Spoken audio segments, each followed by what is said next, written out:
जीक ड्रेकर से मिलिए। वह ड्रेकर हाउसहोल्ड में पैदा हुआ था, एक ऐसा परिवार जो लेजेंडरी ड्रैगन स्लेयर्स का है। लेकिन इससे पहले कि जीक अपने फैमिली टाइटल को शो ऑफ करता, उसके परिवार ने उसे अनफिट समझा। उन्हें एक सोर्ड्समैन चाहिए था, लेकिन जीक एक कर्स्ड हीलर निकला, ऐसा लड़का जिसकी कोई परवाह नहीं करता था।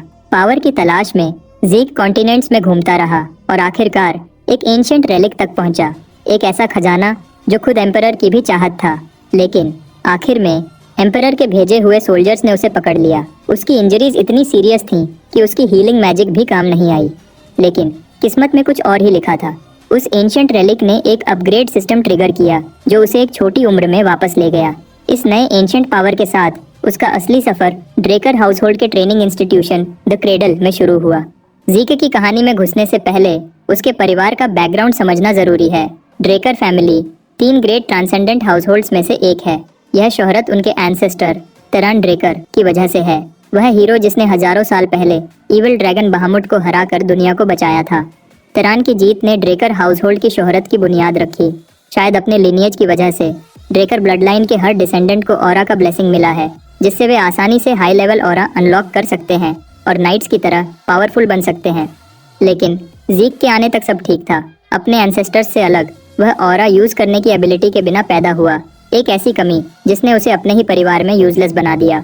रेग्रेस होने के बाद जीक अपने बेड पर आराम कर रहा है, बिल्कुल केयरफ्री। तभी सिस्टम विंडो उसे चौंका देती है।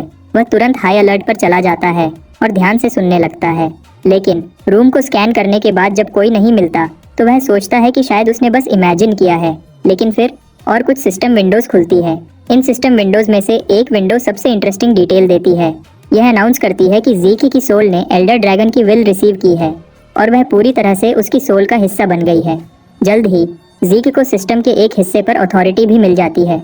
एक्टिवेशन कंप्लीट होते ही उसकी आईसाइट सिस्टम विंडोज से भर जाती है। पहली विंडो उसके ओवरऑल स्टैट्स दिखाती है, उसकी क्लास, स्किल्स और एक यूनिक स्किल कैटेगरी जिसे ड्रैकोनियन स्किल कहते हैं। यह स्किल सिर्फ तब अनलॉक होगी जब वह 10 पॉइंट्स जमा करेगा, लेकिन अभी उसके कारमा पॉइंट्स 0 हैं। क्यूरियस होकर वह सिस्टम के साथ खेलना शुरू करता है और जल्द ही उसे यूज करने का तरीका समझ जाता है। एडमिनिस्ट्रेशन स्टेटस विंडो में दिखाए गए सबसे इम्पोर्टेंट चीज उसका क्लास स्किल है। उसकी क्यूरियोसिटी की वजह यह है कि क्लास स्किल्स यह शब्द ड्रैकोनिक लैंग्वेज का है जो इस जमाने में यूज नहीं होता। उसने अपने मास्टर से इसके बारे में सुना था। उसके मास्टर के मुताबिक एंशिएंट वर्ल्ड के लोग अपने स्ट्रेंथ्स के हिसाब से क्लासिफाई होते थे। हर क्लास के पास स्पेशलाइज टेक्निक्स होते थे जो स्किल्स कहलाते थे। जीक की क्लास हीलर है, इसलिए उसकी स्किल हीलिंग है। जीक के अवेकन होने के बाद उसका मास्टर, जो एक महिला थी, उसे इतनी कठोर ट्रेनिंग देती है कि वह मौत के दरवाजे तक पहुंच जाता है। उसकी ट्रेनिंग मेथड्स हटकर थीं और उसे अभी भी वह अनबेरेबल पेन याद है जो उसने उस पर डाला था ताकि वह उसे हील कर सके। किसी भी हाल में जीक डिसाइड करता है कि वह वेरीफाई करे कि क्या वह सच में एक हीलर है जैसे सिस्टम बता रहा है। जब वह अपनी पावर्स एक्टिवेट करता है तो उसे एहसास होता है कि वह सच में एक हीलर है। वह शॉक्ड रह जाता है क्योंकि अपनी पास्ट लाइफ में वह 20s में हीलर बना था, तब उसकी ईथर हॉल अनलॉक हुई थी क्योंकि वह अपनी हीलिंग एबिलिटी का यूज नहीं कर सकता बिना ईथर हॉल के। इसका मतलब है कि उसकी ईथर हॉल पहले ही अनलॉक हो चुकी है और यह एक अच्छी खबर है। न सिर्फ वह अपनी सारी मेमोरीज के साथ पास्ट में वापस आया है, बल्कि उसके स्किल्स भी साथ आए हैं और यह उसे और भी एडवांटेजेस पोजीशन में डाल देता है। वह डिसाइड करता है कि वह सिस्टम को और एक्सप्लोर करेगा ताकि वह जान सके कि और क्या सरप्राइजेस हैं। किसी ने उसका नाम पुकारा और दरवाज़ा खटखटाया। तुरंत वह सिस्टम विंडोज़ को साइड में पुश करने की कोशिश करता है ताकि कोई न देख सके, लेकिन इम्पेशेंट विजिटर बिना रिस्पॉन्स का इंतज़ार किए ही रूम में घुस जाता है। जो लड़का अंदर आया है वह जीक का एक्सक्लूसिव सर्वेंट डेकर है। जाहिर है वह यह चेक करने आया है कि क्या उसका यंग मास्टर आने वाले इवेंट के लिए तैयार है। बिल्कुल, जीक को कोई आइडिया नहीं है कि उसे किस चीज़ के लिए तैयार होना है। यंग मास्टर का इस स्पेशल दिन को भूल जाना इस बटलर को और भी गुस्सा दिला रहा है। दूसरी तरफ जीक को याद आता है कि अपनी पास्ट लाइफ में भी वह हमेशा डेकर से डरता था। चाहे उसका दिमाग 32 साल के इंसान का है, लेकिन उसका सबकॉन्शियस इस बॉडी में भरी हुई डर को नहीं हटा सकता। तभी एक क्लास स्किल एक्टिवेट होती है, कंपोज्ड माइंड।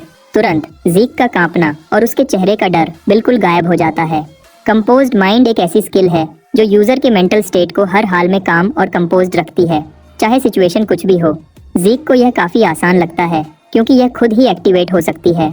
इसी बीच बटलर अपने आप को रिपीट कर रहा है, अपने यंग मास्टर को आने वाले इवेंट की इम्पोर्टेंस याद दिलाने की कोशिश कर रहा है, लेकिन जीक तुरंत रिस्पॉन्ड नहीं करता।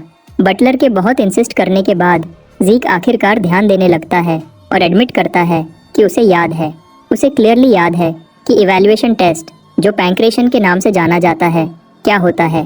पैंक्रेशन को समझने के लिए थोड़ा कॉन्टेक्स्ट की ज़रूरत है। सब एक ट्रेनिंग सिस्टम से गुजरते हैं जिसे द क्रेडल कहते हैं। यह ट्रेनिंग 7 साल की उम्र से शुरू होती है और 5 साल तक चलती है। हर साल इंस्ट्रक्टर्स आने वाले हर स्टूडेंट की इवैल्यूएशन करते हैं, स्वॉर्ड्समैनशिप और कॉम्बैट के थ्रू। स्पेसिफिकली पैंक्रेशन एक नो होल्ड्स बार्ड कॉम्बैट है जिसमें कोई रूल्स नहीं होते। ओपोनेंट्स टिपिकली इंस्ट्रक्टर्स के द्वारा चूज किए जाते हैं, लेकिन कभी कभी स्टूडेंट्स अपने एडवर्सरीज खुद चूज कर सकते हैं अगर दोनों पार्टीज अग्री करें। क्योंकि कोई रूल्स नहीं होते, इंजरीज कॉमन होते हैं और कभी कभी स्टूडेंट्स जिंदा भी नहीं बचते। लेकिन क्योंकि यह कंपटीशन डिसाइड करता है कि स्टूडेंट्स एकेडमी में किस क्लास में प्लेस होंगे, बच्चों को अपनी पूरी स्ट्रेंथ से लड़ना पड़ता है। पैंक्रेशन का दिन आखिरकार आ जाता है और स्टूडेंट्स एम्फी थिएटर में इकट्ठे होते हैं। सबके बीच में इंस्ट्रक्टर खड़ा होता है और सबको याद दिलाता है कि आज पैंक्रेशन का दिन है। यह उनके इवैल्यूएशन का फाइनल पार्ट है। सभी स्टूडेंट्स इंस्ट्रक्टर की बात को ध्यान से सुनते हैं और उनका एंथुजियाज्म देखकर इंस्ट्रक्टर भी खुश होता है। यह आदमी असल में हेड इंस्ट्रक्टर पानेम मार्क है और बिना किसी देरी के वह चीजें शुरू करने का फैसला करता है। क्राउड में स्टूडेंट्स जीक को उनके बीच खड़े हुए नोटिस करते हैं। कुछ स्टूडेंट्स को हंसी आती है कि जीक फिर से यहाँ है। उसकी पिछले साल की ह्यूमिलिएशन के बाद 2 स्टूडेंट्स के बीच ड्यूएल शुरू होता है और एक स्टूडेंट एरन ड्यूएल के शुरू होने से पहले ही खत्म कर देता है। एक अपरकट से अपने ओपोनेंट को नॉकआउट कर देता है। लेकिन जब दूसरे स्टूडेंट्स इस क्विक फाइट को फैसिनेटिंग समझते हैं, जीक बिल्कुल इम्प्रेस नहीं होता।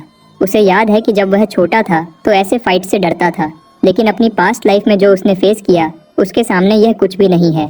जीक अपनी बारी का इंतजार करता है। एक और स्टूडेंट लियोन कॉनराड वेट कर रहा है कि वह जीक के साथ ड्यूएल करे। आखिरकार जीक की बारी आती है और उसका ओपोनेंट कोई और नहीं बल्कि लियोन ही है। जब जीक अपनी थकी हुई आंखों को रगड़ रहा होता है, लियोन जीक को पिछले साल की ह्यूमिलिएशन याद दिलाता है। बिल्कुल, जीक उसे भूला नहीं है। उसे क्लियरली याद है कि कैसे उसने लियोन से माफ़ी मांगी थी। वह मेमोरीज पेनफुल है, लेकिन अब वह पास्ट में है। लियोन हमेशा से जीके का ओपोनेंट रहा है और जीक उसे अच्छी तरह जानता है। कैसे वह एक डर्टी प्लेयर है और किस तरह के बेकार फैमिली से आता है। जीके के लिए एक काटने वाला कुत्ता भी लियोन से बेहतर है।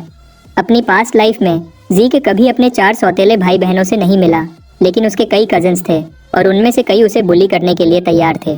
अचानक लियोन जीक को फिर से याद दिलाने की कोशिश करता है कि कैसे उसने उसे पिछले साल बर्बाद किया था। वह जीक से पूछता है कि क्या इतनी ह्यूमिलिएशन काफ़ी नहीं थी कि वह पैंक्रेशन में पार्टिसिपेट न करे। लियोन उसे बहुत बातें सुनाता है, लेकिन जीक क्यूकम्बर की तरह कूल रहता है और यह सब उसकी कंपोज्ड माइंड एबिलिटी की वजह से है। चाहे जीक काम है, लेकिन उसकी पेशेंस की भी एक लिमिट है। वह किसी को अपने बारे में बकवास करते हुए नहीं देख सकता। जीक का रिस्पॉन्स इस बास्टर्ड को और ट्रिगर करता है और इस बार लियोन जीक के सर को पकड़ने की कोशिश करता है, लेकिन उसकी फूलिश मूव का रिजल्ट सिर्फ एक सॉलिड पंच है जो उसे दूर तक उड़ा देता है। यह ब्रूटल पंच जीक की क्रिटिकल स्ट्राइक स्किल की वजह से पॉसिबल हुआ। यह एबिलिटी ओपोनेंट को सिग्निफिकेंट डैमेज पहुंचाती है और अगर अटैक फेल हो तो काउंटर का रिस्क होता है।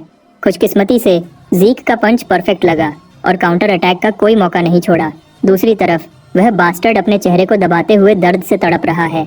जीक सोचता है कि उसका मकसद सिर्फ उसे नॉकआउट करना था, लेकिन एबिलिटी एक्टिवेट हो गई।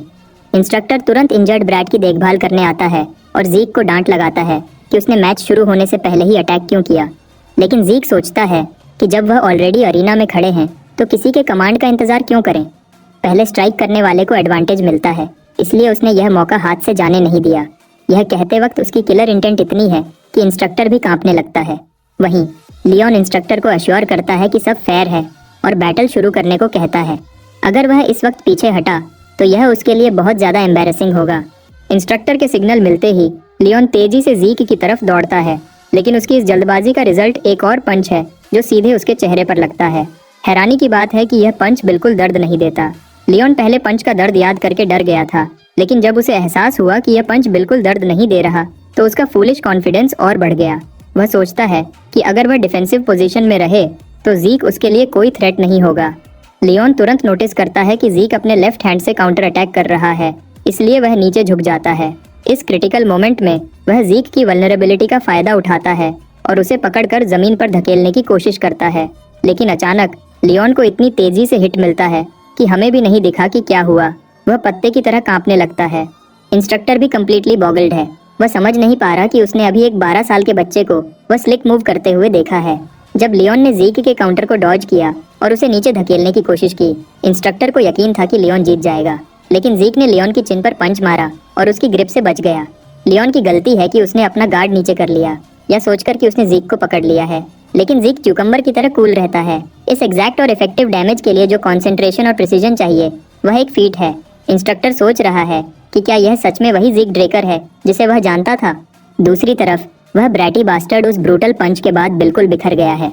उसका दिमाग स्क्रैम्बल्ड है और रिएक्ट करने से पहले ही उसे एक और ब्लो मिलता है जो उसे ट्रिप कर देता है, लेकिन वह जल्दी से स्टेडी हो जाता है और अपने पंच से रिटेलिएट करता है। इस क्रिटिकल मोमेंट पर जीक की एक और क्लास स्किल ऑटोमेटिकली एक्टिवेट होती है, हाइटेंड सेंस। यह स्किल थोड़ी देर के लिए उसकी परसेप्शन को बढ़ा देती है।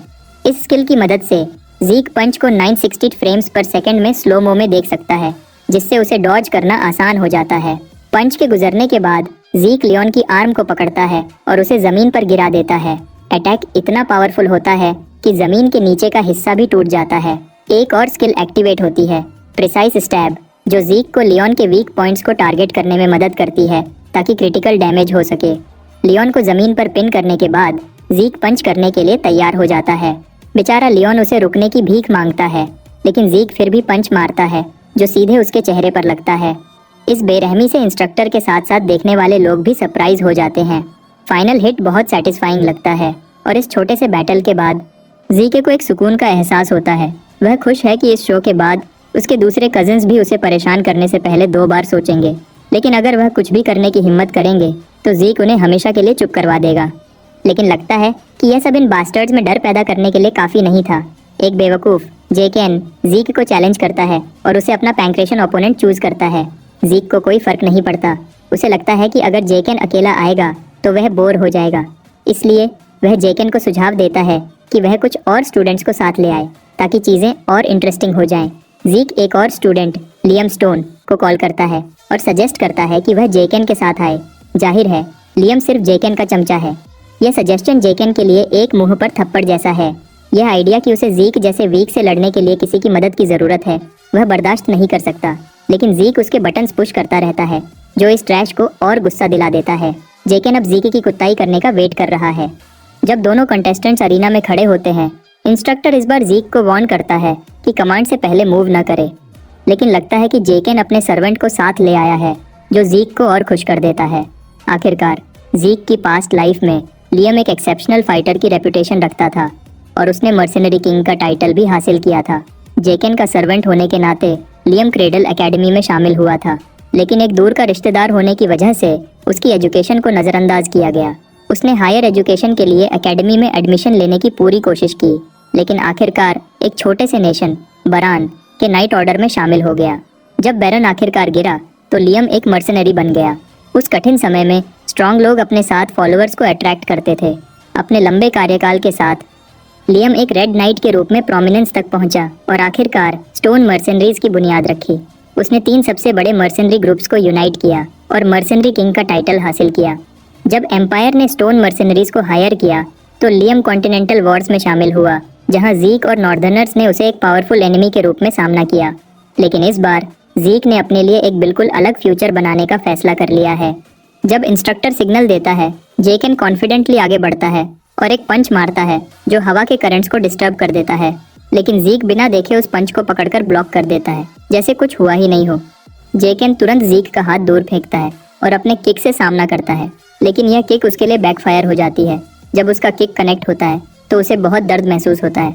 पता चलता है कि उसने जीक के स्ट्रॉन्ग बैरियर को हिट किया है जो उसके एल्बो के गिर्द बन गया था और इससे जेकेन की लेग को बहुत डैमेज हुआ है। जब जेकेन अपनी इंजर्ड लेग को देखता है, जीक तुरंत आगे बढ़ता है और अपनी स्किल एक्टिवेट करके पंच मारने के लिए तैयार हो जाता है। बेचारा जेकेन अपने चेहरे को प्रोटेक्ट करने की कोशिश करता है, लेकिन जीक का मकसद उसके चेहरे पर पंच मारना नहीं था। जीक उसकी रिब्स पर एक पंच मारता है जो जेकेन को बहुत सारा केचप टोकने पर मजबूर कर देता है। यह ओवर कॉन्फिडेंट बास्टर्ड आखिरकार जमीन पर गिर जाता है। अपना फख्र और बहादुरी खो चुका है। वह गुस्से में अपने साइड किक को जीक को मारने का ऑर्डर देता है। अब जीक का सामना लियम से है और यह बास्टर्ड सीरियस किलिंग वाइब्स दे रहा है। लियम की लंबी रीच जीक के लिए एक सीरियस डिसएडवांटेज है, इसलिए जीक पहले अटैक करने का फैसला करता है। वह रेडी होता है और स्लैश स्किल का इस्तेमाल करते हुए कुछ पंचेज मारता है। जीक इतनी तेजी से मूव करता है कि सिर्फ उसके शैडो दिखाई देते हैं, जो एक के बाद एक पंचेस फेंक रहे हैं। यह स्किल एनिमी की नज़र को पूरी तरह से खराब कर देती है। जो लोग पास खड़े देख रहे हैं वह असली डर महसूस कर रहे हैं। जीक का परफॉर्मेंस देखकर वह शॉक्ड है। जीक जानता है कि वह क्यूरियस और कंफ्यूज्ड है, क्योंकि उन्होंने ऐसा कुछ पहले कभी नहीं देखा है। जिस सोसाइटी में सब स्वॉर्ड से लड़ते हैं, एक फाइटर की फिस्ट फाइटिंग टेक्निक देखना एक रेयर बात है, चाहे यह एबिलिटी कितनी ही कमाल की हो। लेकिन यह जीक के बॉडी पर भी बहुत बोझ डालती है। लेकिन सबसे बड़ा चैलेंज लियम का मॉन्स्टरस फिजिक है। वह कोई काउंटर अटैक्स या डॉजेस नहीं कर रहा, बल्कि बस अपने गार्ड के साथ सब कुछ सह रहा है। जीक को पता है कि वह सही डैमेज नहीं कर पा रहा, इसलिए वह एक फाइनल पावरफुल स्ट्राइक की तैयारी करता है, जो लियम के गार्ड को तोड़ने के लिए काफी होगा। लेकिन जब जीक स्ट्राइक करता है, लियम बिना किसी मुश्किल के उस अटैक की दिशा चेंज करके अटैक डॉज कर लेता है। जीक और भी गुस्से में आ जाता है, क्योंकि लियम ने तो ब्लिंक तक नहीं किया, जैसे कुछ हुआ ही नहीं हो। अगले ही पल लियम मौका पकड़ता है और जीक को हवा में उठाकर जमीन पर पटकने की तैयारी करता है। लेकिन जीक ऐसा नहीं होने देता। वह तुरंत लियम के सर पर स्ट्राइक करता है।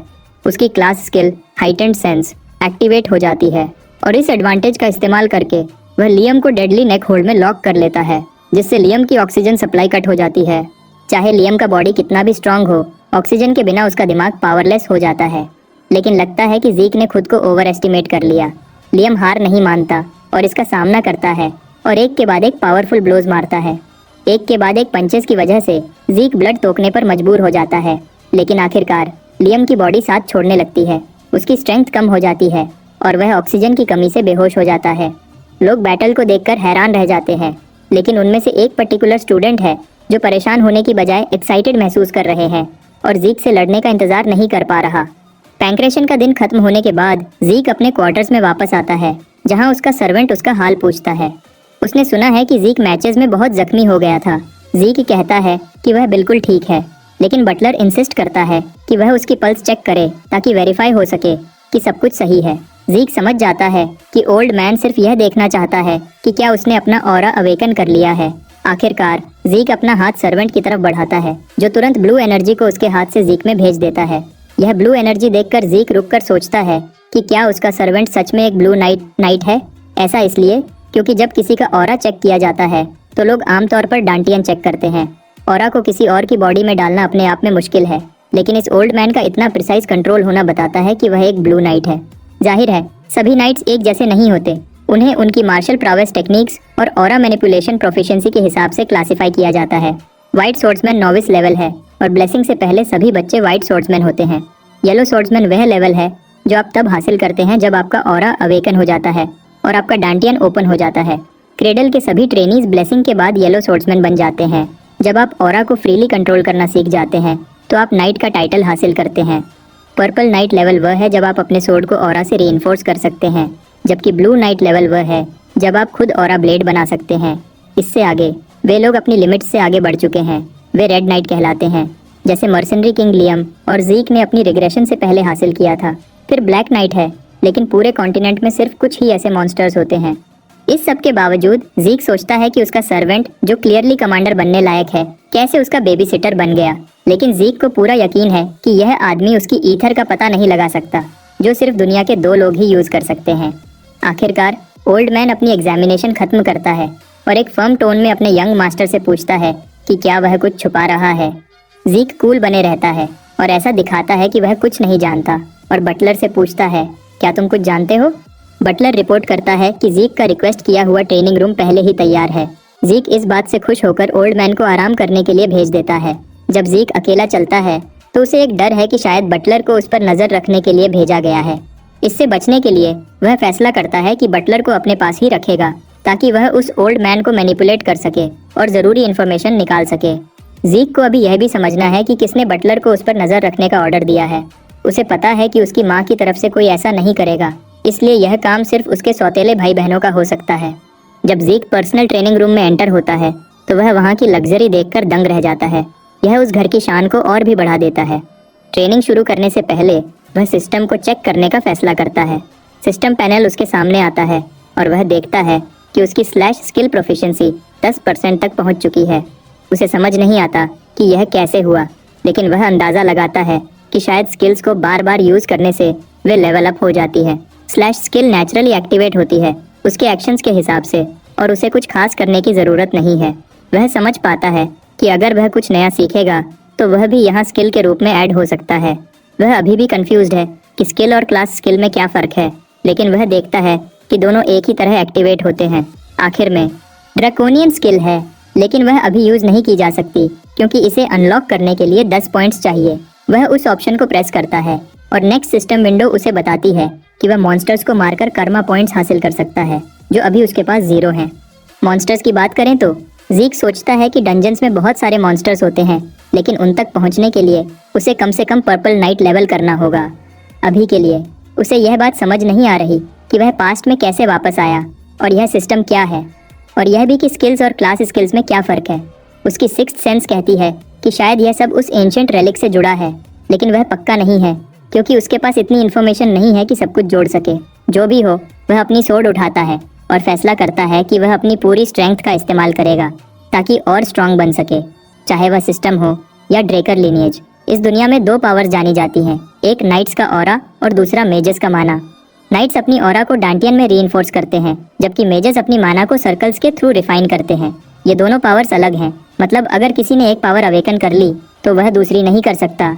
लेकिन ज़ीक का किस्मत खराब थी, उसने न तो डांटियन अवेकन किया और न ही सर्कल। इसकी वजह से ही लोगों ने ज़ीक को यूजलेस समझा और उसे भटकने पर मजबूर कर दिया जब तक वह अपने मास्टर से नहीं मिला। अपने वैगाबॉन्ड डेज में उसके मास्टर ने उसे बहुत कुछ सिखाया, लेकिन सबसे वैल्यूएबल लेसन था हीलिंग का आर्ट और ईथर हॉल। ईथर हॉल एक यूनिक टेक्निक है जो उसके मास्टर ने डेवलप की थी। इस टेक्निक से ज़ीक ने नेचर की एनर्जी ईथर को हार्नेस करना सीखा। आज तक वह और उसका मास्टर ही सिर्फ इस दुनिया के 2 ईथर यूजर्स हैं। सिर्फ 2 घंटे की ट्रेनिंग के बाद ज़ीक को लगता है कि वह बेहोश होने वाला है, लेकिन उसकी क्लास स्किल हीलिंग एक्टिवेट हो जाती है और साथ ही एक और क्लास स्किल विगर रिकवरी भी। हीलिंग एक बहुत रेयर स्किल है जो ज़ीक को अपने मास्टर से मिलने से पहले नहीं पता थी। अगर कोई उसे यह स्किल यूज करते हुए देखे तो उसे IR रेगुलर का लेबल लगा देंगे। इसीलिए उसने लियम से लड़ते समय यह स्किल यूज नहीं की और रूम में वापस आने के बाद ही खुद को हील किया। जब उसका बॉडी पूरी तरह रिकवर हो जाता है तो वह प्रैक्टिस जारी रखता है। वह जानता है कि वह एक पल भी जाया नहीं कर सकता। सुबह तक ज़ीक बिल्कुल थका हुआ लगता है। पूरी रात बिना रुके ट्रेनिंग करने के बाद पूरा हॉल उसकी मेहनत का सबूत है, जहां फ्लोर पर बहने और सोड के गहरे निशान हैं। कुछ समय बाद 1 हफ्ता गुजर जाता है और हम खुद को क्रेडल कैफेटेरिया में पाते हैं। वहाँ ज़ीक कुछ स्टूडेंट्स को अपने बारे में बात करते हुए सुनता है। वह सोचते हैं कि वह बिल्कुल अलग इंसान बन गया है क्योंकि वह एक बॉर्न लूजर है। वह सोचते हैं कि शायद ज़ीक ने ब्लैक मैजिक में हाथ डाला है। दूसरी तरफ एक प्राइवेट लाउंज में सभी बिग शॉट स्टूडेंट्स डिनर कर रहे हैं। सबसे पहले राइना है जो स्टेक खा रही है, फिर ओवेन जिमन्स है जो काम और कंपोज्ड है, और उनके सामने लियोन बैठा है जिसने मार खाई है और बिल्कुल हारा हुआ लग रहा है। ओवेन उसे कहता है कि वह सही से खाए क्योंकि उसे सोर्ट्समैनशिप ड्यूएल के लिए एनर्जी की ज़रूरत होगी, लेकिन लियोन किसी भी वजह के बिना इरिटेट हो जाता है और टेबल पर इतना जोर से हाथ मारता है कि उसका जूसी स्टेक जमीन पर गिर जाता है। इस टेबल स्लैम की वजह से रैना का स्टेक भी प्लेट से उड़कर गिर जाता है, जिससे वह बिल्कुल गुस्से में आ जाती है। रैना का गुस्सा अब आखिरकार लियोन को थोड़ा ठंडा कर देता है। जाहिर है ये चारों स्टूडेंट्स ज़ीक से नफरत करते हैं, इसलिए ये कोई हैरानी की बात नहीं है कि वे एक साथ हैं। लेकिन चाहे वे एक ही ग्रुप में हैं, उनके बीच इतना अच्छा तालमेल नहीं है। ज़ीक के लिए नफरत उन्हें एक साथ जोड़ रही है। ओवेन मानता है कि ज़ीक पैंक्रेशन में बहुत ब्रेव और इम्प्रेसिव था, लेकिन वह पक्का है कि सोर्ड्समैनशिप में ज़ीक हार जाएगा। जहाँ तक उसे पता है, ज़ीक को सोर्ड पकड़ना भी सही से नहीं आता, इसलिए वह किसी के लिए भी कोई खतरा नहीं है। उनमें से एक स्टूडेंट यह भी कहता है कि ज़ीक इतना कमज़ोर है कि उसे एक रिक्वेस्ट पर एक सोर्ड बनवाना पड़ा क्योंकि आम सोर्ड्स उसके लिए बहुत भारी थे। फिर भी लियोन के लिए यह समझना मुश्किल है कि वह कैसे उस नाली के कीड़े से हार गया। वह लगता है कि ज़ीक पैंक्रेशन में सिर्फ लक की वजह से जीता है, लेकिन लगता है कि रैना उनकी बात से सहमत नहीं है। अगर वे लोग सच में यह बकवास मानते हैं तो उनमें से किसी को भी ड्रेकर हाउसहोल्ड का नाइट बनने का हक नहीं है। यह कहकर वह रूम से बाहर निकल जाती है। डुएल के दिन से पहले कुछ चीज़ें जानना समझना ज़रूरी है। पैनक्रेशन से अलग सोर्ड ड्यूल्स में रियल सोर्ड्स का इस्तेमाल होता है, जो क्रेडल में सबसे ज़्यादा इंसिडेंट्स का कारण बनती है। यह वह जगह है जहां कैडेट्स के स्किल्स का फ़र्क बिल्कुल साफ दिखाई देता है। फाइनल एग्जाम्स के 1 महीने बाद ब्लेसिंग राइट शुरू होगा, वह इवेंट जहां ड्रेकर अपनी ऑरा अवेकन करते हैं। डुएल का दिन आखिरकार आ गया है और इंस्ट्रक्टर जीक को आने का ऑर्डर देता है। हमारा हीरो बिल्कुल रिलैक्स्ड स्टेज पर आता है, अपने कंधे पर एक जायंट सोर्ड लिए हुए। यह सोर्ड उससे भी बड़ी है। सभी इसे देखकर हंसते हैं, सोचते हैं कि जीक को लगता है कि बड़ा सोर्ड एकता बेहतर है और इससे उसे कुछ फायदा होगा। दूसरी तरफ से रैना आती है, जो बिल्कुल गुस्से में लग रही है और जीक को चैलेंज करती है। हमारा हीरो इस चैलेंज को एक्सेप्ट करने के लिए बिल्कुल तैयार है और वह बिना किसी देरी के हाँ कर देता है। रैना को यह बात बिल्कुल पसंद नहीं आती कि जीक इतनी आसानी से एक क्लेमोर उठा रहा है। अब जब वह उसे फेस टू फेस देख रही है तो उसे एहसास हो रहा है कि यह वही जीक नहीं है जिसे वह जानती थी। वह जीक जो सोर्ड सही से पकड़ भी नहीं पाता था। अब उसका प्रेजेंस इतना गहरा है कि रैना नर्वस महसूस करने लगती है, लेकिन वह जल्दी ही खुद को संभाल लेती है। उसे खुद पर गुस्सा आता है कि वह जीक से डरने का सोच भी कैसे सकती है। अब पीछे हटना कोई ऑप्शन नहीं है, खासकर जब रैना खुद चैलेंज किया है। दूसरी तरफ जीक भी नर्वस महसूस कर रहा है। वह जानता है कि उसकी आर्म टेक्निक्स इस ड्यूल में काम नहीं आएंगी, क्योंकि लाइटनिंग नाइट रैना टेरोन के खिलाफ लड़ना कोई मजाक नहीं है। यह मौत को दावत देना है। रैना टेरोन, जिसे जीक की पास्ट लाइफ में सब लाइटनिंग नाइट के नाम से जानते थे, रैना ने कॉन्टिनेंटल वॉर्स में अपना नाम बनाया और नेक्स्ट जनरेशन के ड्रेकर में से एक सबसे महान के रूप में पहचानी जाने लगी। वह उन कुछ रेयर लोगों में से है जिन्होंने ब्लेसिंग राइट से पहले ही अपनी ऑरा अवेकन कर ली थी। जीक को याद है कि रैना ने अपनी ऑरा कुछ साल पहले अवेकन की थी, लेकिन क्रेडल में उसने इसका इस्तेमाल नहीं किया क्योंकि वह अपने फंडामेंटल्स को इम्प्रूव करने पर फोकस कर रही थी। ड्यूअल शुरू होने का सिग्नल मिलते ही दोनों कंटेस्टेंट्स अपनी सोर्ड्स क्लैश कर देते हैं। पहली क्लैश के बाद रैना पीछे हटकर फिर से उस पर अटैक करती है। एक स्ट्राइक से वह जीक को पीछे धकेल देती है। सिर्फ इन 2 स्ट्राइक से ही जीक यह समझ जाता है कि रैना उसकी एक्सपेक्टेशंस से भी बेहतर है। रैना फिर से उस पर अटैक करती है, अपनी सोर्ड को जितनी तेजी से स्विंग कर सकती है कर रही है और एरिया को स्पार्क्स से रोशन कर देती है। बैकग्राउंड में उसके दोस्त घबराए हुए हैं, उसे एक ही स्ट्राइक में जीक को खत्म करने के लिए कह रहे हैं, लेकिन उनमें से एक वाइजर स्टूडेंट इन इडियट्स को याद दिलाता है कि रैना जीक के साथ खेल नहीं रही, यह जीक है जो उसे पीछे धकेल रहा है। रैना की नज़र से वह जीक के अटैक में गलतियां साफ देख रही है, लेकिन हर बार जब वह उनका फायदा उठाकर अटैक करने की कोशिश करती है, उसकी सोर्ड जीक की सोर्ड से ब्लॉक हो जाती है, जैसे वो जानबूझकर उसे यह गलतियां दिखाकर उसके साथ खेल रहा हो। और भी गुस्से की बात यह है कि जब वह एक अटैक ब्लॉक करता है तो वह जानबूझकर एक और गलती छोड़ देता है ताकि रैना उस पर स्ट्राइक करे। ऐसा लगता है कि यह ड्यूल जीतने के लिए नहीं है, बल्कि रैना को सिखाने के लिए है। कुछ अटैक्स के बाद रैना आखिरकार पीछे हट जाती है, बिल्कुल थकी हुई। वह अपनी सांस लेने के लिए थोड़ा टाइम चाहती है, लेकिन जीक के चेहरे पर एक बूंद भी पसीना या थकान नहीं है। असल में वह बोर्ड लग रहा है। उसे रैना का परफॉर्मेंस इतनी इम्प्रेसिव नहीं लग रही। रैना बिल्कुल ईमानदारी से लड़ रही है, बिना किसी ऑरा के इस्तेमाल के। लेकिन यह कोई हैरानी की बात नहीं है, क्योंकि वह सबको अपने वीक समझती है। अब जब वे लड़ रहे हैं, जीक फैसला करता है कि वह उसकी मदद करे और उसे इस स्पर्धा से बाहर निकाले। वह जानबूझकर एक लो स्टांस लेता है, जैसे वह एक ही मूव में गैप क्लोज करने वाला है। रैना अपनी स्पीड पर कॉन्फिडेंट है और इस पर ज़्यादा ध्यान नहीं देती, लेकिन एक पल में जीक गैप क्लोज कर लेता है और उसके सामने आ जाता है। रैना को रिएक्ट करने का मौका भी नहीं देता। वह अपनी सोर्ड इतनी जोर से स्विंग करता है कि उसकी जायंट ब्लेड की फोर्स से ज़मीन क्रैक हो जाती है। दूसरी तरफ रैना श्योर है कि जब तक उनके बीच डिस्टेंस है, वह उसके मूव्स पर रिएक्ट कर सकती है। जीक अपनी सोर्ड हवा में स्विंग करता है, लेकिन उसका मकसद उसे हिट करना नहीं था, बल्कि उसकी स्विंग की फोर्स से उड़ने वाले पत्थर रैना के चेहरे पर लगते हैं, जिससे उसकी नाक इंजर हो जाती है। अगले ही पल जीक अपनी भारी सोर्ड लेकर उस पर अटैक करता है। जब रैना देखती है कि वह शाइनी ब्लेड उसकी गर्दन से कुछ ही सेंटीमीटर दूर है, तो उसे लगता है कि अब उसका खेल खत्म। लेकिन हैरानी की बात है कि जीक की सोर्ड अचानक हवा में उड़ जाती है और कुछ फीट दूर गिरती है। इसके साथ ही क्राउड जीक को लूजर घोषित कर देता है और रैना को ऑरा के बिना जीतने की बधाई देता है। लेकिन इंस्ट्रक्टर को पता है कि यह सच नहीं है। वह इतना घबरा जाता है जैसे उसे पता चला हो कि उसके एक से ज्यादा बाप हैं। कैडेट्स ने यह नोटिस नहीं किया था कि जब जीक का अटैक रैना के करीब आया तो उसने बहुत ही कम ऑरा का इस्तेमाल किया, इतना कम कि मुश्किल से ही नोटिस हो पाया। यह बात कि जीक ने उसे उसकी ऑरा यूज करने पर मजबूर कर दिया, जबकि उसने एकेडमी में दाखिल होने तक ऑरा न इस्तेमाल करने का वादा किया था, बिल्कुल चौंका देने वाली बात है। जब रैना वहीं खड़ी होती है, उसके चेहरे पर निराशा साफ दिखाई देती है। उसे अपने वादे को तोड़ने का अफसोस है। तभी जीक अपनी मुट्ठी बनाकर उस पर अटैक करता है और उसके गले पर स्ट्राइक करता है, उसे याद दिलाता है कि यह अभी खत्म नहीं हुआ है। रैना घुटनों के बल गिर जाती है और उसके मुंह से केचप बहने लगता है। कैफेटेरिया में बैठने वाले दोस्तों में से एक बुजदिल इसे देखकर बिल्कुल गुस्से में आ जाता है, क्योंकि यह तो सोर्ड ड्यूअल था और वह जीक के इस घटिया अटैक को बर्दाश्त नहीं कर सकते। सभी लोग जीक की तरफ उंगलियां उठाते हैं, उसे शेमलेस कहकर बदनाम कर रहे हैं, लेकिन जीक बिल्कुल भी परेशान नहीं है। वह कामली रैना से पूछता है कि क्या वह जारी रखना चाहती है। रैना दूसरी तरफ मानती है कि वह अभी तक नहीं हारी है और सोचती है कि जीक ने सिर्फ इसलिए स्ट्राइक किया क्योंकि उसका फाइट पर ध्यान नहीं था। लेकिन जब वह इसके बारे में सोचती है तो उसे एहसास होता है कि अगर जीक के हाथ में नाइफ होता तो वह अभी तक मर चुकी होती। इस वजह से वह ईमानदारी से हार मान लेती है। जब क्राउड, जो कुछ देर पहले तक जीक का मजाक उड़ा रहा था, यह देखता है तो शॉक में चला जाता है।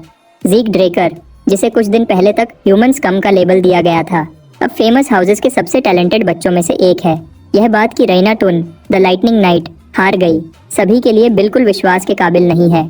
सीन अब एबल्स कासल में शिफ्ट होता है, जहां एक घातक बैटल खत्म हो चुका है और जिसमें लहू का डेरा छोड़ा गया है। विलियम ये हॉरिफिक सीन देखता है और समझ नहीं पाता कि एबल कैसे शांति से चाय पी रहा है बिना किसी टेंशन के। एबल का ध्यान अब एक लेटर पर है जिसमें जीक ड्रेकर की रैना द प्रोडिजी के खिलाफ जीत का जिक्र है। वह उठकर पूछता है कि ब्लेसिंग राइट में कितना टाइम है, क्योंकि फुल मून तक काफी टाइम है। एबल को लगता है कि ड्रेकर फैमिली को विजिट करना सही रहेगा। यह सुनकर विलियम शॉक्ड हो जाता है कि वह खुद जा रहा है, लेकिन इस सोर्ड मास्टर को जीक के अवेकनिंग के बारे में जानने की उत्सुकता हो रही है। जब जीक की जीत ने क्रेडल के बाकी सभी को हैरान कर दिया तो जीक ने अपनी अचीवमेंट पर ज्यादा ध्यान नहीं दिया और बस अपनी ट्रेनिंग में वापस लग गया। जीत का जश्न मनाने से इनकार कर दिया। एक महीना गुजर गया और आखिरकार ब्लेसिंग राइट का दिन आ गया। जीक अभी भी समझ नहीं पा रहा है कि वह अपनी ओरिजिनल लाइफ में कैसे एक रेड नाइट बन गया, खासकर जब उसके पास इतना खराब बॉडी था। ट्रेनिंग खत्म करने के बाद वह स्टेटस विंडो ओपन करने का कमांड देता है। उसकी मास्टरी स्किल, जैसे उसने सोचा था, एक्सपर्ट लेवल पर है। मास्टरी स्किल होने की एक्सपर्ट लेवल पर होने की वजह से वह कोई भी स्किल जल्दी सीख सकता है। इसी वजह से उसके कई स्किल्स रैंक डी और ई में हैं। उसने अपनी स्विफ्ट स्टेप्स स्किल की मास्टरी भी इम्प्रूव कर ली है, वही स्किल जो उसने रैना के खिलाफ इस्तेमाल की थी। अपने शार्प सेंसेस की वजह से वह जान जाता है कि बटलर उसे देख रहा है। डेकर अपने मास्टर को बताता है कि वे लोग 2 घंटे में इवेंट के लिए निकलने वाले हैं। जीक सोचता है कि अब तैयार होने का टाइम आ गया है। जीक ने मेन एस्टेट में काफी टाइम से विजिट नहीं किया है। वह अब ड्रेकर फैमिली के घर की तरफ जा रहा है, जो ट्रॉय के दूसरे छोर पर है, जबकि फैमिली का मेन रेजिडेंस कॉन्टिनेंट के सेंटर में है। ब्लेसिंग राइट वहां होता है जहां ड्रैगन स्लेयर की लेजेंड शुरू हुई थी। अपनी मंजिल पर पहुंचकर जीक कैरेज से बाहर निकलता है और ड्रैगन्स नेस्ट लेयर में दाखिल होता है। अंदर जाते ही जीक देखता है यहाँ सभी लोग वीआईपीज हैं जिन्हें सारा कॉन्टिनेंट जानता है। जीक को पता है कि कुछ लोग यहाँ सिर्फ उसे ऑब्जर्व करने के लिए भेजे गए हैं। यह सब जानने के बाद भी जीक को लगता है कि सब कुछ अच्छा ही होगा, लेकिन तभी उसे एक आदमी दिखाई देता है जिसे देखकर उसका खून खौलने लगता है। वह आदमी और कोई नहीं बल्कि एबल है, जो किसी से हाथ मिला रहा है और कह रहा है कि उसे इस इवेंट में आने का कोई इंटरेस्ट नहीं था। वह सिर्फ एक इंसान के लिए आया है और वह इंसान है उसका सबसे छोटा भाई। यह आदमी एबल ड्रेकर फैमिली का सेकंड सन है, जिसे द लायन ब्लेड का निकनेम दिया गया है, लेकिन उसका एक और मशहूर नाम है द बुचरिंग नाइट। जीक अपने एल्डर ब्रदर का सामना करते समय अलर्ट रहता है, क्योंकि उसके पास इस सिचुएशन में ज्यादा ऑप्शंस नहीं है। अपनी प्रीवियस लाइफ में सेकंड सन ने कभी भी जीक को ब्लेसिंग राइट में ऑब्जर्व नहीं किया था। इसका मतलब है कि जीक के एक्शंस ने फ्यूचर को बदल दिया है। गुस्से में अपनी मुट्ठी बांधकर जीक सोचता है वह अपनी सेकंड लाइफ वेस्ट नहीं करेगा। जल्द ही ब्लेसिंग राइट शुरू हो जाता है। एरन को पहले वॉरियर के रूप में बाहर आने को कहा जाता है। वह अपना हाथ एक मिस्टिकल पूल में डालता है, जिससे उसका हाथ ब्लू एसेंस से भर जाता है। यह समझाया जाता है कि हर ब्लेसिंग राइट रिचुअल में ड्रेकर ब्लड लाइन का हर मेंबर अपना सील्ड ऑरा अवेकन करता है, वह भी तब जब वह क्रेडल से ग्रेजुएट होने वाले होते हैं।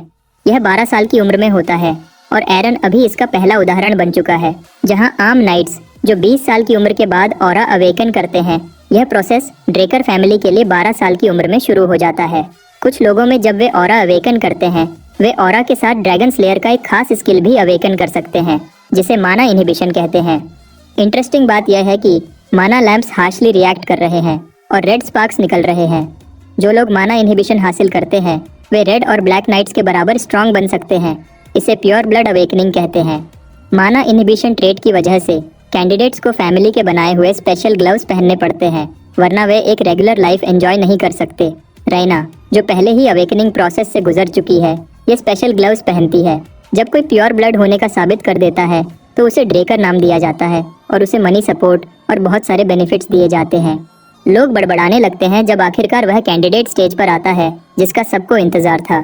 सभी सोचते हैं कि इस बच्चे का अवेकनिंग रैना से भी बेहतर होगा, जब जीक स्टैचू के सामने खड़ा होता है तो हैरान होता है कि कैसे वह अपनी पिछली लाइफ में पहले ही एक बार यह सब कुछ कर चुका है। पिछली बार का एक्सपीरियंस उसके लिए दर्दनाक था, लेकिन ब्लेसिंग राइट ही था जिसने उसे क्रेडल में आगे बढ़ने में मदद की थी। यह वह दिन था जब उसे सबके सामने शर्मिंदा होना पड़ा, लेकिन अब चीजें बदल गई हैं। उसके पास हील करने की एबिलिटी है, ईथर को मैनिपुलेट कर सकता है और सबसे ऊपर वह अपनी एबिलिटीज से स्ट्रांग बन गया है। इसलिए वह ब्रॉन्ज स्टैचू से बहुत कुछ एक्सपेक्ट कर रहा है। जब वह अपना हाथ पूल में डालता है तो स्टैचू रिएक्ट करती है, वह हिलने लगती है और फिर अचानक रुक जाती है, जिससे सभी लोग शॉक्ड हो जाते हैं। यह ऐसा कुछ है जो पहले कभी किसी कैंडिडेट के साथ नहीं हुआ। यह देखकर एबल भी शॉक्ड रह जाता है। जब जीक अपना हाथ बाहर निकालता है तो वह सोचता है कि उसने कुछ ज्यादा ही एक्सपेक्ट किया था, इस बार भी कुछ अलग नहीं हुआ। एबल की वजह से ही उसने जल्दी में कंक्लूजन्स बना लिए थे और ओवर कॉन्फिडेंट हो गया था। बाकी लोग सिर्फ इस बात से शॉक्ड हैं कि जिस कैंडिडेट के अवेकनिंग का सबको इंतजार था वह ऑरा अवेकन नहीं कर पाया। वे उसका मजाक उड़ाते हैं कि वह डायरेक्ट डिसेंडेंट होने के बावजूद भी अवेकन नहीं कर सका। फिर वह सवाल उठाया जाता है कि कैसे उसने रईना को हरा दिया। अब सभी को लगता है कि शायद उसने कोई गंदा ट्रिक इस्तेमाल की होगी, लेकिन हमारे हीरो को किसी की परवाह नहीं है। वह बहुत स्ट्रांग बनने पर फोकस कर रहा है। सिस्टम एरर का एक्सपीरियंस करने के बाद माफी के साथ हेलो कहता है। जीक कंफ्यूज्ड लगता है जब सिस्टम उसे बताता है कि उसकी क्लास आइडेंटिफिकेशन में जरूरी इंफॉर्मेशन मिसिंग है। मैसेज का यह हिस्सा उसका ध्यान खींच लेता है। सिस्टम उसे बताता है कि इनपुट कंप्लीट है और टर्मिनल ने यूजर की टैलेंट को हीलर के रूप में आइडेंटिफाई किया है। इसके साथ ही वह एक रेयर क्लास अनलॉक कर लेता है। जीक अपनी आंखों पर यकीन नहीं कर पाता जब स्टैचू रेड लाइट से चमकने लगती है, प्योर ब्लड की अवेकनिंग का इंडिकेशन। कोई भी यकीन नहीं कर पाता कि वह सीधे रेड नाइट के रूप में शुरू हो रहा है। सिस्टम कनेक्ट होकर जीक की सोल में एंशिएंट ड्रैगन की ब्लेसिंग अनलॉक कर देती है। इस समय एबल खामोशी से अपने भाई को देख रहा है। जीक के सारे अवेकन टैलेंट्स एक साथ मिलकर एक नई क्लास बनाते हैं, द इमॉर्टल। जीक के लिए यह सब कुछ समझना मुश्किल है, खासकर जब वह यह नई यूनिक क्लास देखता है। उसके बॉडी को घेरने वाली गोल्ड लाइट की चमक लोगों का ध्यान खींच लेती है। वे श्योर हैं कि उन्होंने स्टैचू से रेड लाइट देखी है, लेकिन अब उनमें डाउट्स पैदा हो रहे हैं। जीक को समझ आ गई है और सोचता है कि अभी उनके सामने बोलना बेकार है। वे सवाल उठाते हैं कि क्या स्टैचू खराब हो गया है, लेकिन फिर माना लैंप फिर भी क्यों रिएक्ट कर रहा है। वे यह मानना नहीं चाहते कि यह प्योर ब्लड की अवेकनिंग है। तभी एबल तालियां बजाने लगता है, लोगों का मजाक उड़ाते हुए कहता है कि वह नए प्योर ब्लड्स को कॉन्ग्रेचुलेट करने में फेल हो गए हैं। वह सोचता है कि यह मौका सेलिब्रेट करने का है, शक करने का नहीं, क्योंकि लोग एबल के सामने बोल नहीं सकते, इसलिए वे भी तालियां बजाने लगते हैं। एबल जीक के लिए ग्लव्स तैयार करने का ऑर्डर देता है। जीक ग्लव्स लेता है, लेकिन उसे यह ग्लव्स पसंद नहीं है। वह वहां से चला जाता है, जबकि एबल को लगता है कि जीक खुश है। हमारे हीरो को गुस्सा आ रहा है कि उसे एबल की मदद मिली। ब्लेसिंग राइट खत्म हो जाता है और अब सेलिब्रेशन पार्टी है जिसमें सभी एंजॉय कर सकते हैं, लेकिन जीक अपने सिग्मा मेल माइंडसेट पर है। वह पार्टी में जाने का कोई इरादा नहीं रखता। जीक अचानक रुक जाता है जब एक आवाज उसका नाम लेती है। उसने सोचा नहीं था कि एबल अचानक आ टपकेगा। एबल जानना चाहता है कि यह बच्चा कहाँ जा रहा है और उसे एक हैंडशेक के साथ बधाई देता है। चाहे जीक अपने बड़े भाई से नफरत करता है, लेकिन हैंडशेक से इनकार उसके लिए प्रॉब्लम खड़ी कर सकता है। इसलिए वह अच्छा दिखाने के लिए हाथ बढ़ाता है, लेकिन तभी उसे अपनी प्रीवियस लाइफ की एक बुरी याद आ जाती है। किसी वजह से जीक अपना हाथ वापस खींच लेता है और एक शब्द भी बोलने से इनकार कर देता है। एबल अपनी इविल नेचर का हिंट देता है और इस ऑकवर्ड सिचुएशन के लिए अपने छोटे भाई को दोष देता है। जीक के ख्याल में वह एक ऐसे आदमी से हाथ नहीं मिला सकता जिसे वह सबसे ज्यादा घटिया समझता है। एबल को ज्यादा परवाह नहीं है। वह उसे अलविदा कहकर चला जाता है और कहता है कि वे लोग फिर मिलेंगे। जीक भी कंफर्म करता है कि वह एक दिन अपने भाई से जरूर मिलेगा। पार्टी में कई लोग दो प्योर ब्लड्स की रीसेंट अवेकनिंग के बारे में बात कर रहे हैं। अभी तक किसी ने यह नहीं समझा है कि जीक की गोल्डन लाइट का क्या मतलब है, क्योंकि ऐसा पहले कभी नहीं हुआ। वे सोच रहे हैं कि जीक कहाँ है, क्योंकि वह कहीं नजर नहीं आ रहा। हम जीक को देख पाते हैं, लेकिन वह एक अलग रूम में रिलैक्स कर रहा है। इस अजीब से इवेंट के बाद वह अभी भी समझ नहीं पा रहा है कि अवेकनिंग में क्या हुआ था। प्योर ब्लड अवेकनिंग्स की बात करें तो उनमें माना इनहिबिशन एक स्किल होती है जो बताती है कि ड्रेकर फैमिली ड्रैगन्स के खिलाफ है, जो माना का सोर्स माने जाते हैं। लेकिन ज्यादातर सोल्जर्स को माना की जरूरत होती है और प्योर ब्लड्स को स्पेशल ग्लव्स पहनने पड़ते हैं। अगर जीक प्योर ब्लड अवेकनर है तो ग्लव्स उतारते ही उसे प्रॉब्लम्स होनी चाहिए थी, लेकिन ग्लव्स उतारने के बाद भी वह ठीक है। यह देखकर वह स्टेटस विंडो ओपन करता है जो पहले से अलग है। माना इनहिबिशन की जगह उसके पास एक यूनिक स्किल है, माना रिफ्लेक्शन। क्यूरियस होकर जीक इस स्किल के डिटेल्स पढ़ने लगता है। वह देखता है कि माना रिफ्लेक्शन एक डिस्टॉर्शन फील्ड बनाता है जो पास के माना को कैंसिल कर देता है। यह एक स्किल है जो माना लैंप्स पर रिएक्ट नहीं करता क्योंकि यह पैसिव नहीं है। ब्लेसिंग राइट से पहले वह एक रेयर क्लास हीलर था, लेकिन अब उसे यूनिक इमॉर्टल माना जा रहा है जो वह समझ नहीं पा रहा है। कंफ्यूजन बढ़ जाती है जब सेरेमनी के ग्रेजुएट्स में से सभी ब्लू ऑरा हासिल करते हैं जो आमतौर पर अवेकनिंग्स होते हैं। सिर्फ रेना ही एक्सेप्शन थी जिसे रेड प्योर ब्लड अवेकनिंग मिला था। हमारे हीरो के साथ भी यही हुआ, लेकिन आखिरकार उसकी अवेकनिंग गोल्ड में हो गई। सिस्टम ने उसे बताया था कि क्लासिफिकेशन के लिए महत्वपूर्ण इन्फॉर्मेशन मिसिंग है। ज़ीक सोचता है कि क्या ब्रॉन्ज स्टैच्यू अवेकनिंग के समय उसकी स्किल्स को मेजर कर रहा था। जब सिस्टम ने स्टैच्यू को ज़रूरी इन्फॉर्मेशन दी तो स्टैच्यू ने स्ट्रांगली रिएक्ट किया और रेड लाइट इमिट की। अब सब कुछ समझ में आ रहा है। ज़ीक को लगता है कि स्टैच्यू का काम यह जज करना नहीं है कि किसी ने अवेकन किया है या नहीं, बल्कि उसका काम है उनकी क्लास की पावर को मेजर करना। रेड लाइट का मतलब है रेयर क्लास और गोल्ड लाइट का मतलब है यूनिक क्लास। और यह स्टैच्यू एक रेलिक है जो टाइम के पहले से यहाँ है। आजकल क्लास आइडेंटिफिकेशन का कॉन्सेप्ट नहीं है, इसलिए स्टैच्यू का सिर्फ एक ही काम है, अवेकन्ड लोगों को उनसे अलग करना जो अवेकन नहीं हुए हैं। लोगों ने रेड लाइट का मतलब गलत समझा है। वे सोचते हैं कि यह प्योर ब्लड अवेकनिंग है, जबकि असल में यह बताता है किसी को रेयर क्लास मिली है। सबसे इंटरेस्टिंग बात यह है कि क्लैन फैमिली का हेड भी अभी तक इस बात से अनजान है। ज़ीक देखता है कि उसके पास 100 कार्मा पॉइंट्स आ चुके हैं। वह सोचता है कि शायद ये पॉइंट्स सेरेमनी के समय उसे मिले हैं और वह उन्हें ड्रैकोनियन स्किल खरीदने में इस्तेमाल करने का फैसला करता है। परचेस के बाद सिस्टम में इंफॉर्मेशन चेंज होती है। अब उसके पास बिगिनर स्किल्स का एक सेट है, जैसे dragon eyes, might of the dragon और डिवावर। पहले 2 स्किल्स तो उसे समझ में आ जाती हैं, लेकिन तीसरी स्किल डिवावर उसे समझ नहीं आती क्योंकि वह स्किल उसे कुछ पचाने में हेल्प करेगी। ज़ीक अपने पॉइंट्स को किसी ऐसी चीज़ में इन्वेस्ट नहीं करना चाहता जिसके बारे में वह श्योर नहीं है, इसलिए वह ड्रैगन आइज और might of the dragon choose करता है। दूसरी स्किल इस्तेमाल करने में रिस्क है क्योंकि इसमें ऑरा का इस्तेमाल होता है और ज़ीक के पास ऑरा नहीं है। अभी के लिए वह ड्रैगन आइज एक्टिवेट करता है ताकि देखे कि इसमें क्या खास बात है। शुरुआत में ज़ीक को कुछ खास महसूस नहीं होता, न ही उसके सेंसेस में कोई नया फर्क दिखाई देता है, न ही उसके सराउंडिंग्स में। लेकिन जब वह गार्डन में स्टैच्यू को देखने के लिए विंडो खोलता है तो स्किल उसकी मैग्निफिकेशन को बढ़ा देती है, जिससे वह दूर की चीज़ें करीब से देख सकता है। उसे ऑब्जेक्ट के बारे में डिटेल्ड इन्फॉर्मेशन भी मिलती है। स्टैच्यू की बनावट के बारे में इन्फॉर्मेशन उसके दिमाग में आ जाती है। यह पावर इस्तेमाल करने से उसकी नसों पर बहुत बुरा असर पड़ता है और वह बिल्कुल एग्जॉस्टेड महसूस करता है। खुशकिस्मती से उसकी हीलिंग फैक्टर काम करने लगती है और उसकी एग्जॉस्शन को ठीक कर देती है। हैरानी की बात है कि ज़ीक ने हीलिंग एक्टिवेट करने का सोचा भी नहीं था, यह खुद ही एक्टिवेट हो गई। सिस्टम स्क्रीन देखते समय वह देखता है कि उसकी सारी क्लास स्किल्स पैसिव एबिलिटीज में कन्वर्ट हो चुकी हैं और एक लेवल अप भी हो गई है। हीलिंग फैक्टर अब उसकी बॉडी को बिना एक्टिवेशन के रिपेयर कर सकता है। यह उसकी पिछली स्किल का बेहतर वर्जन है। चाहे हीलिंग बहुत ही ओपी लगती है, लेकिन इसे लगातार इस्तेमाल नहीं किया जा सकता, वरना वह पिछली लाइफ में मरा नहीं होता। हीलिंग फैक्टर पैसिव स्किल बन गई है और इसका टेस्ट करने के लिए ज़ीक एक ब्लेड लेकर अपने हाथ पर हल्का सा कट लगाता है। सेकंड्स बाद हीलिंग फैक्टर ऑटोमेटिकली काम करने लगती है और कट को बिल्कुल ठीक कर देती है, कोई निशान तक नहीं छोड़ती। अकादमी से ग्रेजुएट होने में आमतौर पर 5 साल लगते हैं, लेकिन ज़ीक कॉन्फिडेंट है कि वह यह काम 2 साल में कर लेगा। ड्रेकर एकेडमी सबसे बेहतर नाइट एकेडमी है। कोई भी जोशीला नाइट इसमें दाखिल होने के लिए कुछ भी बेचने को तैयार है।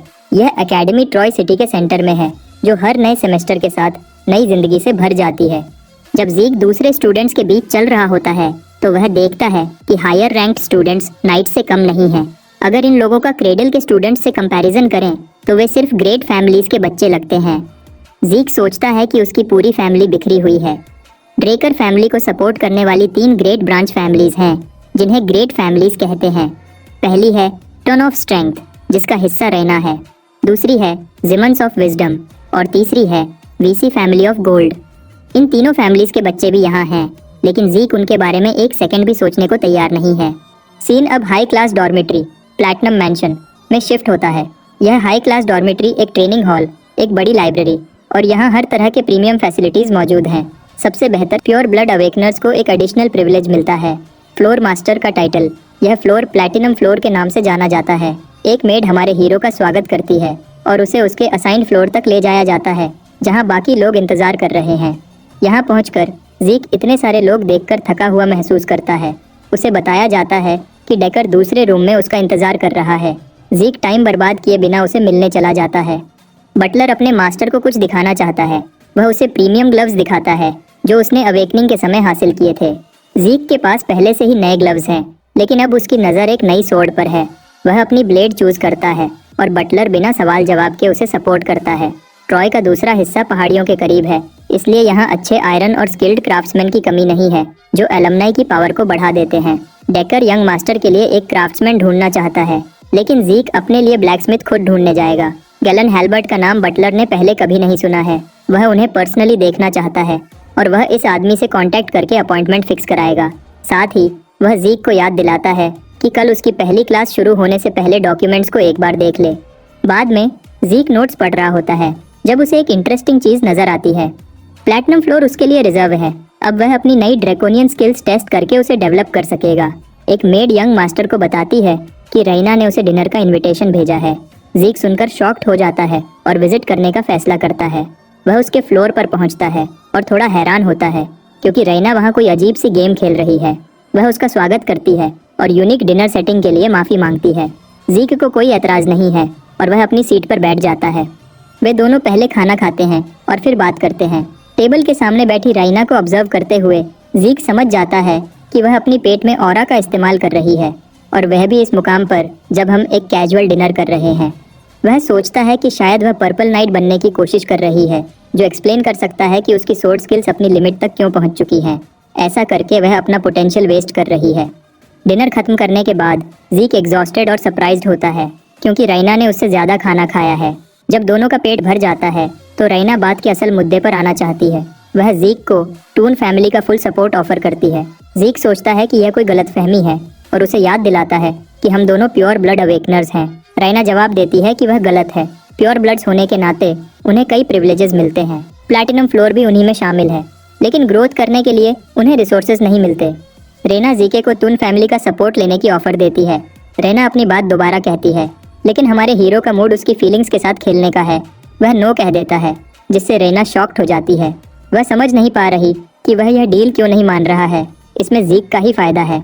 जीक अपनी सीट से उठकर वापस जाने का इरादा करता है और कहता है कि उसे इस डील में कोई इंटरेस्ट नहीं है। खाना खिलाने का बदला चुकाने के लिए वह एक पर्सनल एडवाइस शेयर करता है। जीक बताता है कि राइना अपनी सोर्ड को पावर के साथ यूज करती है और शायद यह उसके परिवार के खून में है कि वे लोग पावर और स्ट्रेंथ को सब चीज़ों से आगे रखते हैं। जीक उसे बताता है कि असल में रैना की सबसे बड़ी स्ट्रेंथ उसकी फ्लेक्सिबल बॉडी है। वह उसे कहता है कि वह अपने दुश्मन पर सीधे अटैक करने की जगह अपने लाइट बॉडी का इस्तेमाल करके उन पर अटैक करे। जीक सोचता है कि अगर वह ऐसा करे तो वह पहले से भी ज़्यादा स्ट्रांग बन जाएगी। यह कहकर वह वहाँ से चला जाता है, रैना को गुस्से में छोड़कर। रैना अपने स्ट्रेंथ का इस्तेमाल करना चाहती है जो उसकी फैमिली इस्तेमाल कर रही है। उसने अब तक यही किया है, लेकिन वह जीक की बात इग्नोर नहीं कर सकती। उसे भी लगता है कि फैमिली में नाम बनाने के लिए उसने फैमिली ट्रेनिंग ली, जिसकी वजह से उसका स्वॉर्ड स्टाइल ऐसा हो गया है। जीक ने यह बात पकड़ ली थी। जब रैना छोटी थी और एक जीनियस के रूप में प्रेज्ड होती थी तो किसी ने उसे कोई एडवाइस नहीं दी थी। जीक के साथ मिलने के बाद उसके सोचने का तरीका बदल गया है और अब वह जीक के सुझावों पर सोचने के लिए तैयार है। सीन अब जीक पर शिफ्ट होता है। वह सोच रहा है कि अपनी नई स्किल्स के साथ वह कितना पावरफुल हो गया है। अब पूरी रात की ट्रेनिंग भी उसे रोक नहीं पाई। अब उसके पास न खत्म होने वाला स्टैमिना है जो इस दुनिया में सिर्फ इसी के पास है। अपनी प्रीवियस लाइफ में यह जगह उसके लिए सिर्फ हेल थी, लेकिन अब अपनी नई अवेकेंड स्टेट के साथ ये बिल्कुल चिल है। जीक अब उस सुकून को एंजॉय कर रहा है जो पैसे या पावर से नहीं खरीदा जा सकता। जब वह अपने काम में बिजी होता है तो जिमन्स फैमिली का रिप्रेजेंटेटिव उसके पास आता है। ओवेन, जो फैमिली का तीसरा बेटा है और धोखाधड़ी में एक्सपर्ट है, उसने जीक को प्रीवियस लाइफ में धमकाया था। इंटरेस्टिंग बात यह है कि उसने जीक को डिनर का इनविटेशन भी दिया था, लेकिन जीक ने इनकार कर दिया था। इस लाइफ में ओवेन बिल्कुल फ्रेंडली बर्ताव कर रहा है।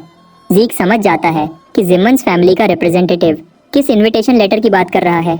ओवेन पूछता है कि उसने रिप्लाई क्यों नहीं किया, तो जीक जवाब देता है कि उसे उसके मैसेजेस की कोई परवाह नहीं है।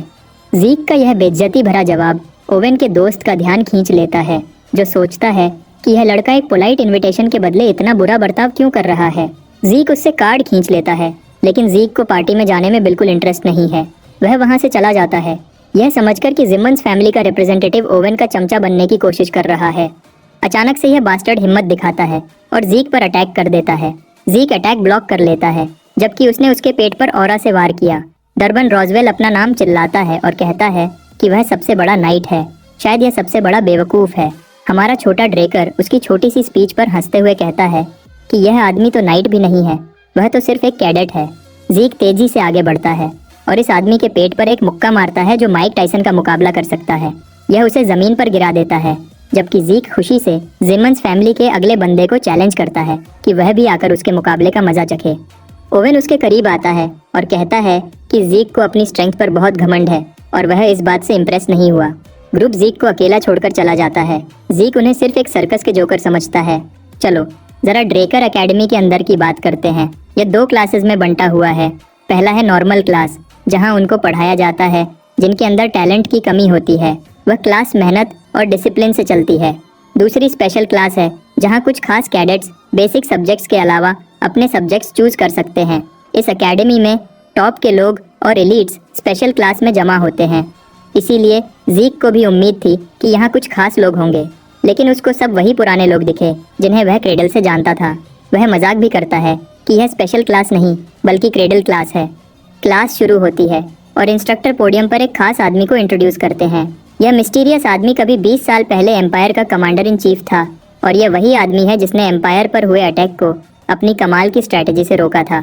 डीन हावर्ड ड्रेकर को वेलकम किया जाता है। वह इस एकेडमी के हेड हैं और उनको वॉर हीरो के नाम से जाना जाता है। हावर्ड को उम्मीद की किरण और टैक्टिकल वॉर का मास्टर माना जाता है, लेकिन सच तो यह है कि वह जितना मशहूर है उससे कहीं ज्यादा कमीना है। उसने अपनी जान बचाने के लिए दुश्मन को इन्फॉर्मेशन लीक की थी और वह लक से बच गया। सीधी बात है, वह लकी था कि लोगों को यह बात पता नहीं चली। जीक उससे बहुत नफरत करता है क्योंकि पिछली लाइफ में उसे एकेडमी से बाहर निकलवाने में इसी का हाथ था।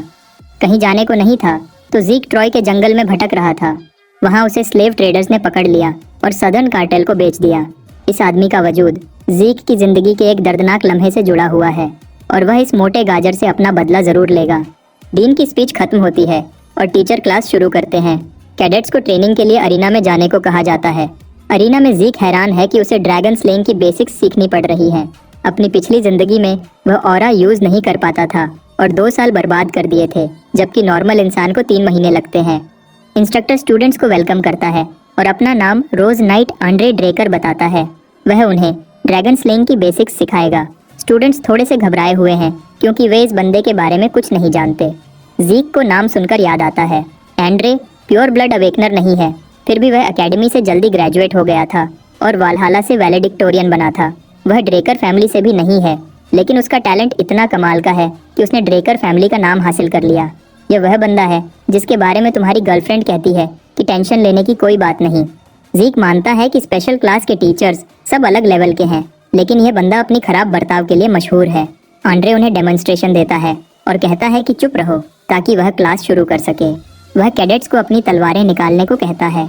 उसकी नज़र जीक की स्पेशल सोर्ड पर पड़ती है जो बाकी तलवारों से बहुत बड़ी है।